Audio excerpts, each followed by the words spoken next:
अस्सलाम वालेकुम दोस्तों, अवां ॿाहिरनि लाइ वॾी ख़ुशख़बरी आहे। ख़ुशख़बरी इहा आहे त पंहिंजा वेरी ड्रामो जंहिंजा 4 टीज़र हलाया विया, उन जो प्रोमो जो इंतज़ारु हुयो। अवां ॿाहिरनि खे हाणे ॿुधाईंदा हलूं त इहो ड्रामो कॾहिं शुरू थींदो ऐं कहिड़ा कहिड़ा अदाकार हूंदा आहिनि। इहे सॼी तफ़सीलात ॼाणण खां पहिरियां जेकॾहिं अवां असांजे यूट्यूब चैनल ते नवां आहियो त महिरबानी करे असांजे यूट्यूब चैनल खे सब्सक्राइब करे घंटी जे बटन ते प्रेस करे नोटिफिकेशन ते ऑल करे छॾींदा, जीअं ईंदड़ हर नई नोटिफिकेशन सभु पहिरियां अवां ॿाहिरनि ताईं बावक़्तनि पहुची सघे।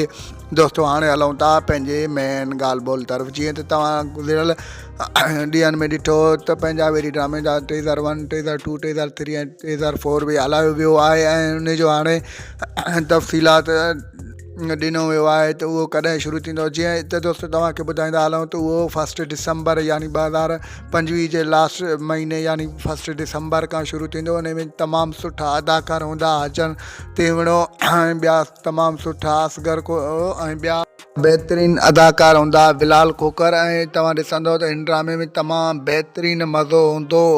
चांद शेख भी हिन ड्रामे में हूंदो, जेको ज़हर ज़िंदगी में हुयो वॾेरो कमाल खान वॾो कमीनो शख़्स आहे, उहो बि आहे हिन ड्रामे में। तमामु सुठो मज़ो हूंदो। रियासत जे भेट में हीउ ड्रामो तमामु भलो हूंदो ऐं ॿिया जेके ड्रामा गुज़रिया आहिनि, रियासत या पापनगर जेको हली रहियो आहे, उन्हनि खां हीउ ड्रामो तमामु सुठो आहे।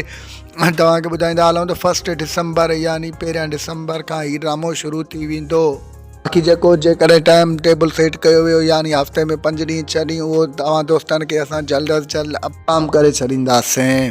दोस्तों असांजो रिपोर्ट अव्हांखे कीअं लॻो पंहिंजो क़ीमती राय कमेंट सेक्शन में ज़रूरु ॾींदा। असांखे इजाज़त रखंदा। पंहिंजो ख़्यालु। अल्लाह हाफ़िज़। Thanks for the watching.